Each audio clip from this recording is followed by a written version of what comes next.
شبانہ اپنے بچوں کو سینے سے لگائے کتنی ہی دیر روتی رہی۔ بچے سوال کر رہے تھے کہ اماں تم کہاں رہ گئی تھی؟ تمہارے جسم پر یہ کپڑے کیسے ہیں؟ ماں کے بازو اور چہرے پر لگی پٹیوں کو وہ محسوس کر رہے تھے۔ شبانہ نے روتے ہوئے اپنے بچوں کو جب اپنے اس حادثے کے اور پھر اپنے باپ کی موت کے بارے میں بتایا تو بچے تو جیسے سکتے میں آ چکے تھے۔ سمجھ نہیں آ رہی تھی کہ کیا رد عمل ظاہر کرے۔ انہیں تو اپنے باپ کا چہرہ دیکھنا بھی نصیب نہیں ہوا تھا۔ شبانہ کے گھر لوگ افسوس کی خاطر آ رہے تھے۔ جس کے پاس جتنی توفیق تھی وہ حسب توفیق اسے پیسے دیتا رہا، جبکہ شبانہ تو اپنے آنے والے وقت کے بارے میں سوچ سوچ کر پاگل ہو رہی تھی کہ اب آگے کیا ہوگا۔ شبانہ کی تو ٹانگیں بھی اب دوبارہ پہلے جیسے نہیں ہونے والی تھی، ویل چیئر کے سہارے ہی اب اس کا چلنا پھرنا تھا۔ جو بھی جمع پونجی تھی دھیرے دھیرے استعمال ہونے لگی۔ وہ سوچ سوچ کر پاگل ہو رہی تھی کہ آخر وہ اپنے بچوں کا پیٹ کیسے پال سکے گی۔ وہیں تینوں بچے بھی پریشان تھے، وقت سے پہلے ہی بڑے لگنے لگے تھے۔ جب ایک روز پھر پروین آپا شبانہ کے گھر آئیں، تینوں بچوں کی یہ حالت دیکھی، پھر بیوہ معذور شبانہ کو دیکھا تو گہری سانس خارج کر کے رہ گئی۔ کہنے لگی کہ بس میں تو خدا سے استغفار کا ورد کرتی ہوں، کہتی رہتی ہوں کہ خدا کسی کا بھی نصیب شبانہ جیسا نہ کرے۔ بیچاری آج اس حالت میں پہنچ چکی ہے، کیا کیا نہیں دیکھا تم نے۔ ارے میں تو تم سے 100 درجے زیادہ خوش نصیب ہوں، بھلے ہی بیٹیوں کی ماں ہوں، مگر خدا نے یہ وقت تو نہیں دکھایا۔ پروین آپا ایک مرتبہ پھر نمک چھڑکنے میں کامیاب ہو چکی تھی، جبکہ شبانہ سسک سسک کر رونے لگی۔ پھر جھولی پھیلا کر ہاتھ جوڑ کر پروین آپا سے کہنے لگی کہ بہتر ہے کہ آپ یہاں سے چلی جائیں، میری حالت کو میرا رب جانتا ہے، آپ میرے زخموں پر نمک چھڑک کر کیوں مجھے اذیت سے دوچار کر رہی ہیں۔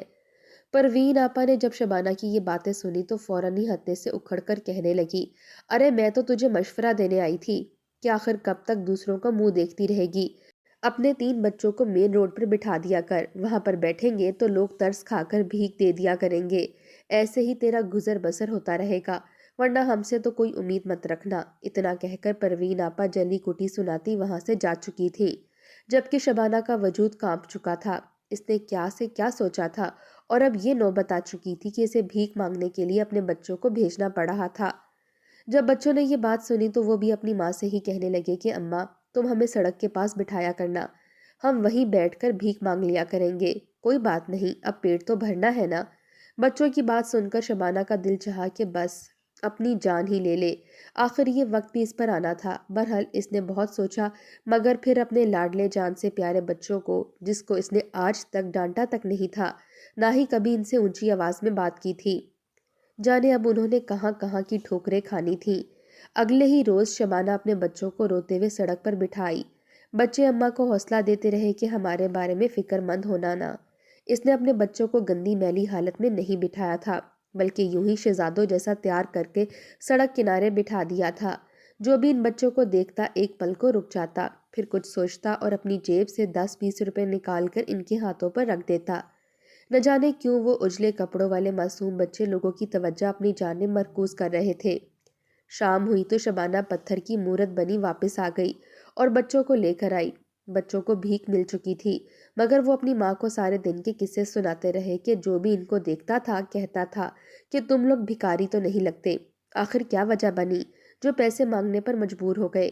بچے بتاتے رہے کہ سارا دن وہ لوگوں کو اپنی کہانی سناتے رہے اور لوگ گہری سانس خارج کر کے وہاں سے جاتے رہے۔ کچھ لوگوں نے تو ان کا مذاق بھی اڑایا، دھکے بھی دیے کہ کپڑوں سے تو اچھے خاصے لگتے ہو، پھر بھکاری کیوں بنے ہوئے ہو۔ شبانہ خاموشی سے بے آواز روتی بچوں کی سنتی رہی۔ کئی ماہ یوں ہی گزر چکے تھے، اب ان کا گزارا اس بھیک پر ہی ہوتا تھا۔ جب ایک روز شبانہ اپنے بچوں کو لینے گئی تو اس کے بچے وہاں پر موجود ہی نہ تھے۔ اتنے ماہ میں پہلی مرتبہ ہوا تھا کہ اس کے بچے وہاں موجود نہ ہوں۔ وہ پریشان ہو گئی، اپنی ویل چیئر ہر طرف لے جا کر لوگوں سے پوچھنے لگی کہ میرے یہاں بچے بیٹھے تھے، وہ کدھر گئے، کہاں چلے گئے، مگر کوئی بھی ان بچوں کے بارے میں نہیں جانتا تھا۔ وہ روتی ہوئی بار بار لوگوں سے پوچھ رہی تھی، مگر وہ تو سارے راستے کے مسافر تھے، آتے جاتے یہاں پر گزرتے تھے، بھلا انہیں کہاں خبر ہوگی اس کے بچے کہاں گئے۔ اس کا تو دم گھٹنے لگا تھا، دل میں شدید درد کی ٹیسیں اٹھنے لگی تھیں، نہ جانے اس کے بچوں کو کہیں کسی نے اغوا تو نہیں کر لیا تھا۔ ہائے اس کے معصوم بچے، وہ وہیں سڑک کنارے بے ہوش ہو چکی تھی۔ ویل چیئر سے اس کا توازن بگڑا اور وہ ویل چیئر سمیت منہ کے بل زمین پر گر چکی تھی۔ آس پاس جاتے لوگوں نے جب اس پر دھیان دیا تو اٹھا کر ہسپتال چھوڑائے۔ جب بھی اسے ہوش آتا وہ تڑپتی روتی بچوں کو آواز دیتی، ڈاکٹر ایک مرتبہ پھر اسے نیند کا انجیکشن لگا دیتے۔ ایسا کرتے ہوئے 7 دن گزر چکے تھے۔ جب ایک روز اس کی طبیعت بحال ہوئی، وہ ہوش میں آئی۔ روتے ہوئے ڈاکٹر سے اپنے بچوں کے بارے میں پوچھنے لگی۔ کہنے لگی میرے بچے پتہ نہیں کہاں گم ہو گئے ہیں، نہ جانے وہ کہاں چلے گئے۔ ڈاکٹر نے اسے آرام کرنے کا کہا، مگر وہ ساری نلکیوں کو ہاتھوں سے اتارتی ہوئی پاس ہی پڑی اپنی ویل چیئر پر بیٹھنے لگی۔ جیسے ہی وہ کمرے سے نکلی تو اسے اپنے بچوں کی آواز آئی تھی، جو اماں اماں کہتے اس کی جانب دوڑ کر آئے اور پھر اسے لپٹ گئے۔ نرس اور ڈاکٹر شبانہ بچوں کو باہر آنے سے روک رہے تھے۔ وہ ایک پل کو رک چکے تھے۔ وہ بچے اپنی ماں کو بڑے غور سے دیکھ رہے تھے۔ اپنی ماں کا چہرہ، اپنی ماں کے خد و خال دیکھ کر ان کی آنکھوں میں آنسو آ چکے تھے۔ روتے ہوئے کہنے لگے تم ہی ہماری ماں ہونا، تم بولتی کیوں نہیں؟ ایک مرتبہ بولو، یہ تمہاری آواز تھی نا؟ شبانہ کو تو سمجھ نہیں آ رہی تھی کہ اس کے بچے بالکل اس کے چہرے کی جانب کیسے دیکھ سکتے تھے۔ وہ تو آنکھوں سے نابینا تھے۔ شبانہ نے ڈرتے ڈرتے رکتی ہوئی سانس کے ساتھ کہا کہ ہاں میرے بچوں، میں ہی تم لوگوں کی ماں ہوں، مگر تم کہاں چلے گئے تھے؟ جیسے ہی بچوں نے ماں کی آواز کو پہچانا تو اپنی ماں سے لپٹ کر کتنی ہی دیر روتے رہے۔ یہ منظر دیکھ کر وہاں موجود باقی لوگ بھی اشک بار ہو گئے۔ ہسپتال میں یہ آواز گونجنے لگی کہ یہ تینوں بچے تو سڑک کنارے بھیک مانگتے تھے۔ ایک نیک شخص آیا اور ان تینوں بچوں کی آنکھوں کو آپریشن کروایا۔ خدا کے حکم سے تینوں بچوں کی آنکھوں کی بینائی واپس آ چکی تھی، اور اتفاق سے ان کی ماں بھی اسی ہسپتال میں ان کو ڈھونڈتے ہوئے پہنچ چکی تھی، اور یوں یہ بچے اپنی ماں سے مل چکے تھے۔ شبانہ تو یقین نہیں کر پا رہی تھی۔ وہ وہیں فرش پر گر گئی اور خدا کا شکر ادا کرنے لگی۔ اس کی تینوں بچوں کی بینائی لوٹ چکی تھی۔ وہ اس شخص سے ملنا چاہتی تھی جس نے اس کے بچوں کا یہ علاج کروایا تھا۔ وہ اس کا شکریہ ادا کرنا چاہتی تھی، مگر وہ نیک شخص فرشتے کی مانند تھا۔ اس نے اپنا تعارف بتانے سے منع کر رکھا تھا، بس کہا تھا کہ میرے لیے دعا کرنا، کہ میں یوں ہی ضرورت مند لوگوں کی مدد کرتا رہوں۔ صرف اتنا ہی نہیں، اس نے شبانہ کا علاج بھی کروا دیا تھا۔ وہ اپنے پیروں پر کچھ ہی عرصے میں چلنے لگی تھی۔ صبر کا پھل مل چکا تھا۔ بچے بھی دیکھنے لگے تھے، بس ایک صفدر کی کمی تھی جو انہیں ہمیشہ کے لیے محسوس ہوتی رہی۔ ایک مرتبہ پھر شبانہ نے کارخانے میں کام کرنا شروع کر دیا اور باعزت طریقے سے اپنا اور اپنے بچوں کا پیٹ پالنے لگی۔